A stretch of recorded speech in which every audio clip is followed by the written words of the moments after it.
Welcome back to Yang Daily. I'll be your host, Alex Cheney, bringing you all the Yang news you need to live your life right. Wowza, I feel like the world dumped a bag of rocks on my head with all the big news that happened at the same time. Within just a couple of days, we had the IPCC's climate report, a Tesla impact report, the Senate passing a bipartisan infrastructure bill, and updates on the larger reconciliation package, just to name a few bombshells. And all four are in depth issues that take a lot of research and organizing. We're only going to get through half of that today. By luck of the draw, it's the emissions stuff. It's more interesting than it sounds. I quite enjoyed crawling through it all. Please make use of the Twitter threads I painstakingly crafted. Let's get to it. Quick shout out to our Tier 3 patrons, Shay Meehan and Nathan Stankowski, as well as all our other patrons. You keep us all informed and engaged. If any of you out there want to join these advocates of humanity first and independent journalism, head on over to patreon.com/YangDaily. It would only take a couple of bucks a month from each listener to keep this podcast and community going and growing into the future.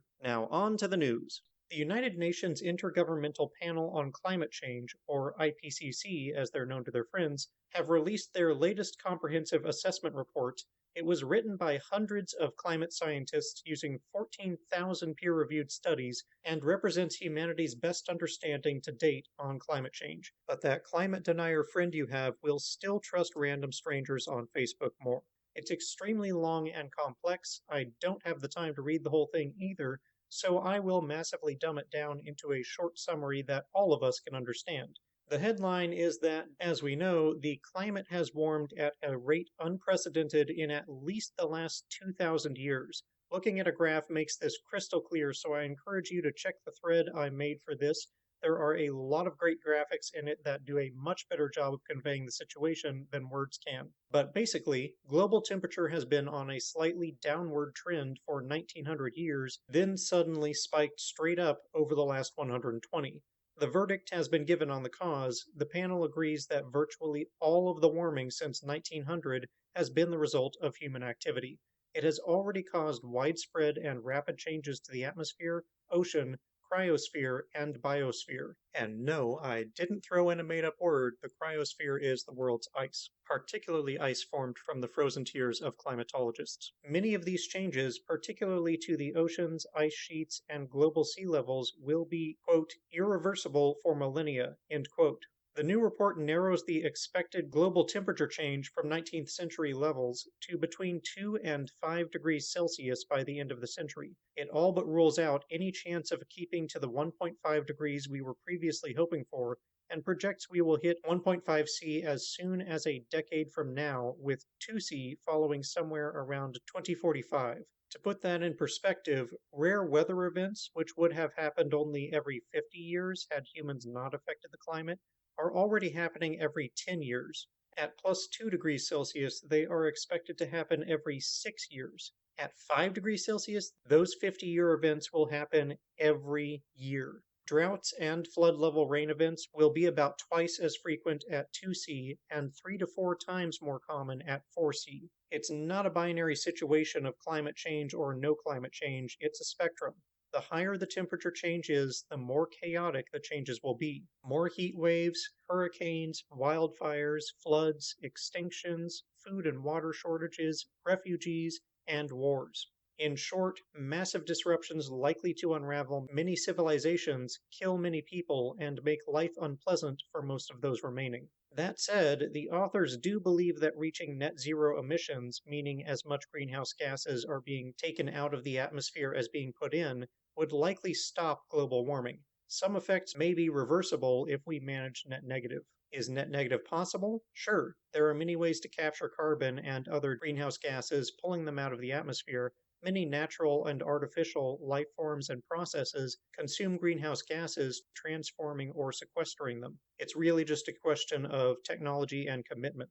Of course, the other side of the coin is reducing the rate at which we are adding greenhouse gases, which is a list as long as all the things that produce greenhouse gases. It's a lot, but if we break down emissions by sector, the biggest sources of these pollution are electricity generation, transportation, and industry. with transportation being a much bigger slice in the US than it is in the wider world at 30%, almost as big as electricity production at 35%. There are certainly moves that we can make to cut back on usage, but we can't stop at the individual level. Policy changes are also needed. We can also improve production efficiency. As luck would have it, Tesla just released their impact report detailing how the company is driving down emissions in all three of those major sectors. And it's quite instructive in terms of tackling climate change by improving efficiency in every possible way. Tesla manufactures the biggest elements of their vehicles on site, such as the body, battery pack, drivetrain, and even seats. What they don't make themselves, they source as locally as possible, and more so all the time. Of those, 73% of the parts for their California cars are sourced from within North America, which is good enough for Cars.com to award the Model 3 the title of Most American Car based on sourcing of assembly, parts, powertrain, transmission, and labor force. But their newer factory in China is even better, with 86% of non-Tesla parts sourced from within the country. And more local sourcing means less pollution from transportation. Tesla is also designing their factories to be ever more efficient, moving everything closer together and with greater organization to reduce travel time of everything in there, as well as power usage. Efficiency is king. Then there's distribution of the product. People all over the world want to buy them, but until recently, Tesla only had production in the US. That means shipping cars across the world, and that transport is more emissions. Ships are particularly dirty, actually. So in just the past couple years, Tesla built a gigafactory in Shanghai and is close to finishing more in Germany and Texas. So all of that is reducing energy use. Then there's making the energy generation cleaner. Tesla's gigafactories are topped with mass solar panels, which they also produce. The Fremont factory is scheduled to grow to 24 kilowatts next year, which will make it the largest solar rooftop in the US. In 2020, Tesla reports having consumed 2.5 thousand gigawatt hours of electricity, 2,000 of which was from fossil fuels, but they produced 21,000 gigawatt hours from solar, meaning they produced 8.5 times more energy cleanly than they consumed. If every business did that, we wouldn't even need power plants, though we need a lot more Tesla to produce the solar panels in the first place. Tesla also sells massive battery packs for electrical grid energy storage. They've been almost doubling production every year, up to 3 gigawatt hours of storage in 2020, which was a quarter of the global market. Then there's the main event, electric vehicles. Tesla's comprehensive analysis of life cycle emissions, meaning all the way from raw materials for making the car and fuel all the way to disposal of the car, and using real-world data that they are uniquely positioned to capture thanks to all their vehicles being decked out with sensors, finds that their average Model 3 EV sedan emits about 39% as much CO2 over its lifetime as the average comparable mid-size gas sedan in the US, and when charging the battery through the grid. If the Model 3 is charged with solar or other green energy, it drops to just 21% of the emissions of a gas car. This is why transitioning to EVs and green energy production are both vital for solving climate change. But Tesla sees yet another factor. Tesla estimates that when the cars are capable of fully autonomous driving, using the vehicles as a rideshare between the more efficient usage and redesigning the cars to be less sporty, they think they could drop it down to just 6% as much emissions as the average gas car. That would be something. The emissions advantage of EVs comes from a few factors: far more efficient use of fuel by the engine, cleaner fuel, and greater longevity from fewer and less fragile parts. An electric motor converts about 90% of the battery's energy to motion. A gas engine converts about 20% of gasoline's energy to motion, losing most of it as heat. As to longevity, the average US vehicle gets scrapped after approximately 200,000 miles of use, even less in the EU. Tesla has designed their cars to last for 5 times that long, or 1 million miles. This is possible because EVs use a very simple transmission and electric motor. Internal combustion engines, by comparison, are enormously complex, inefficient, and fragile. There's a great diagram showing the difference in the thread. Data so far shows that after 200,000 miles of driving, i.e. when a gas car would die, Tesla battery packs have only lost 12% of their original capacity, and when the batteries are on their last legs, they get recycled. Tesla claims to have recycled 100% of all their batteries that have reached end of life for one reason or another, with 92% of those raw materials being reused to make new batteries. Some of that recycling is through third party, but Tesla intends to bring all of it in-house eventually.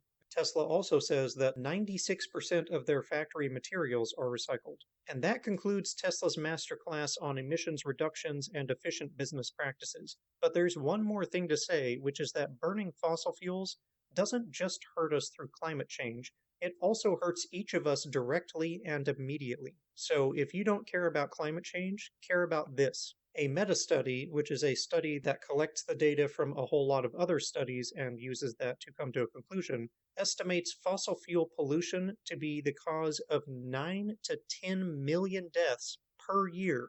For perspective, that's 18% of all deaths in the world, putting it even with the current recognized leading cause of death, heart disease.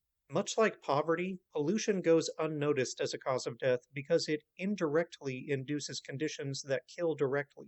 The percentage of deaths attributable varies widely by region to as low as 3% in Australia or as high as 31% of deaths in Eastern Asia. It kills 13% of Americans each year. The researchers estimate that fossil fuel-related pollution costs the world $3 trillion annually just in excess healthcare costs. The particulate pollution, known as PM 2.5, is less than 2.5 micrometers in diameter, which is 30 times smaller than a human hair. Once inhaled, these lodge in the lungs and cause a variety of health problems, often chronic conditions.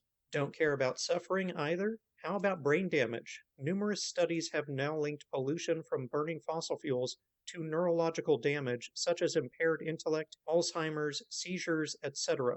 As we discussed during Yang's presidential run, reduced academic performance has also been linked to bus emissions. Districts which put filters on their bus tailpipes saw test scores improve. This sort of crap, things that erode intelligence, scare me more than death. None of this should be particularly, no pun intended, I blame the fumes, surprising. We didn't evolve in an environment where we were breathing in fossil fuel particles all the time. We're not built for that. We only just recently created those conditions. When you breathe stuff that's not supposed to be in your body, there's going to be damage. Just as when too much collects in the atmosphere, there's damage. Reducing emissions is not about saving the Earth. It's not just about saving animals. It's about saving humans. And it's about saving yourself and your family. Plus, green tech is just legit cooler, man. Faster, lower maintenance cars with EVs, more independent power from solar, more dependable power from energy storage, a more livable environment, and better health to boot. That's a win, fam. And that'll do it for today's Yang Daily. Bookmark and share the climate change, Tesla impact, and pollution threads, because I worked real hard to make them awesome for you. Flood Congress with calls, tweets, faxes, and letters using the ResistBot or Income Movement Easy Contacts below. If you need help, consult Humanity Forward, the Income Movement Aid Database, the Mission Asset Fund, or United Way, and don't forget to Yang Daily.